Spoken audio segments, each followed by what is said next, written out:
Hello everyone, कैसे हो आप लोग। आशा करता हूँ आप सब बढ़िया होंगे। मैं भी बहुत बढ़िया हूँ। आज हम बात करने वाले हैं रिवोल्ट आरसी 400 की। रिवोल्ट कंपनी को हाल ही में रतन इंडिया ने एक्वायर किया है। इसके पहले और भी मॉडल्स आते थे। कंपनी ने सोचा है कि भाई ज्यादा मॉडल नहीं, सिर्फ एक मॉडल पे कॉन्सेंट्रेट करते हैं, आरसी 400, और इसी को अच्छे से बनाएंगे। ठीक है। कंपनी ने अब क्या प्लान किया है? कंपनी ने प्लान किया है और शोरूम्स और सर्विस सेंटर इंक्रीज करने का, जिससे जो भी बाइक लेता है उसको थोड़ी बहुत भी अगर दिक्कत परेशानी आ रही है तो सर्विस सेंटर में जाके वो उसको ठीक करवा सके। सामने से जब आप देखोगे तो बाइक में आपको एलईडी हेडलाइट और एलईडी इंडिकेटर दोनों मिलेंगे। हेडलाइट के ऊपर रिवॉल्ट की बैजिंग जो पहले भी थी अब भी है। कंपनी का मानना है कि हेडलाइट की थ्रो जो है वो इंप्रूव कर दी गई है, क्योंकि जो कस्टमर थे वो पिछले वाले मॉडल में कंप्लेन कर रहे थे कि भाई एलईडी की जो लाइट का थ्रो है पहले वाले मॉडल का वो कम है। तो कंपनी ने इसको ध्यान में रखते हुए लाइट का थ्रो इंक्रीज कर दिया है। की विड्थ आपको 813 mm की मिलने वाली है। पहला मडगार्ड आपको प्लास्टिक का मिलेगा। टायर साइज की बात करूं तो आगे और पीछे दोनों टायर आपको 17 इंच के मिलने वाले हैं।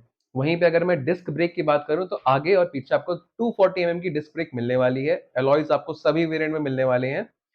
जो ब्रेक है वो एडविक कंपनी के इसमें ब्रेक कैलिपर्स लगाए गए हैं। बाइक में आपको अपसाइड डाउन फोक्स जो है मिलने वाले हैं। साइड प्रोफाइल से देखोगे तो आपको बाइक में ग्राउंड क्लियरेंस मिलने वाला है 215 mm का, जिससे इंडियन रोड्स पे जो गड्ढे हैं, स्पीड ब्रेकर है, उस पे बाइक के नीचे लगने के चांसेस बहुत ही कम हो जाते हैं। वहीं पे बाइक की आपको लेंथ मिलने वाली है 2156 mm की। जो बाइक की हाइट है 1113 mm की। सीट हाइट की बात करूं तो सीट हाइट आपको मिलने वाली है 814 mm की। फुट 8 इंच के जो राइडर्स हैं उनको चलाने में इसमें कोई दिक्कत नहीं आएगी। व्हील बेस है 1350 mm का, जिससे बाइक को चलाने में बहुत ज्यादा मजा आने वाला है। सीट की अगर मैं बात करूं तो सीट जो है वो इम्प्रूव करी गई है। पहले वाली जो सीट आती थी उसमें जो बैठने में इतनी कंफर्टेबल नहीं थी, मगर हाँ, जो अब जो है सीट को कंफर्टेबल बनाया गया है। जो राइडर चला रहे हैं उनको बैठने में दिक्कत ना।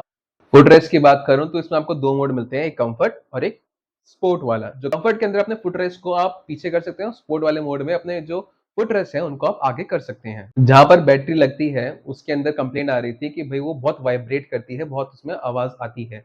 मगर उसके लिए भी कंपनी ने एक अलग से उसमें पैडिंग टाइप लगा दी है, जिससे बाइक की बैटरी जो है वो हिलेगी नहीं तो आवाज भी नहीं करेगी, वाइब्रेशन भी कम आएंगे। पीछे बात करूं तो पीछे आपको मोनोशॉक सस्पेंशन मिलता है, जिसको आप मैन्युअली अपने हिसाब से एडजस्ट कर सकते हैं। जो बेल्ट है, जिसके बहुत कंप्लेंट आ रही थी बेल्ट को लेकर भी कि अब कंपनी ने जो बेल्ट है उसको थोड़ा वाइड कर दिया है। बेल्ट की जो ड्यूरेबिलिटी है वो इंक्रीज हो गई है। अगर मैं बात करूं तो पीछे आपको इसमें वही एलईडी बैकलाइट और एलईडी इंडिकेटर देखने के लिए मिलते हैं। कि अगर एवरेज की बात करूं तो भाई कंपनी क्लेम कर रही है अगर आप इसको फुल चार्ज में चलाते हैं तो आप एक बारी में 150 किलोमीटर जो है इसको चला सकते हैं। इसमें तीन मोड आते हैं, इकोनॉमिकल मोड, नॉर्मल और एक स्पोर्ट मोड। जो इकोनॉमिकल मोड है उसके अंदर कंपनी क्लेम कर रही है कि बाइक आपकी 150 किलोमीटर तक चलेगी। जो नॉर्मल मोड है उसके अंदर कंपनी क्लेम कर रही है कि आपकी बाइक 100 किलोमीटर तक आराम से चलेगी। जो स्पोर्ट मोड है उसके अंदर आपकी बाइक सिर्फ 80 किलोमीटर चलने वाली है। जीरो से लेकर 75% तक चार्ज होने में ये लेती है 3 घंटे। और अगर आपको जीरो से 100% तक चार्ज करना है तो उसके लिए ये लेगी अप्रोक्सीमेटली 4.5 घंटे। 3.24 किलोवाट आवर्स की मिलने वाली है। वहीं पर मोटर आपको मिलने वाली है 3 किलोवाट आवर की। आपको टॉर्क देने वाली है 170 mm का। डिजिटल इंस्ट्रूमेंट क्लस्टर आपको इसके अंदर मिलने वाला है। उसमें आपको ये आपको 1 2 3 के हिसाब से इकोनॉमिकल, नॉर्मल और स्पोर्ट मोड जो है वो मेंशन करेगा। और अंदर आपको बैटरी की जो रेंज है वो भी दिखाता रहेगा कि अभी आपकी जो बाइक है वो कितना परसेंटेज चार्ज है और ये कितनी दूर तक और चल सकती है। बाइक में सेफ्टी का भी पूरा ध्यान रखा गया है। अगर आपकी बाइक का साइड स्टैंड लगा हुआ है तो आप जितनी भी रेस दे दो बाइक आगे नहीं जाएगी। उसी के साथ साथ इसमें आपको कॉम्बी ब्रेक सिस्टम मिलता है। अगर आप आगे वाली ब्रेक दबाते हो तो भी पीछे वाली ब्रेक लग जाएगी अपने आप। राइट हैंड साइड के हैंडल पे आपको एक बटन मिलने वाला है जिससे आप बाइक की जो है आवाज ऑन या ऑफ कर सकते हैं।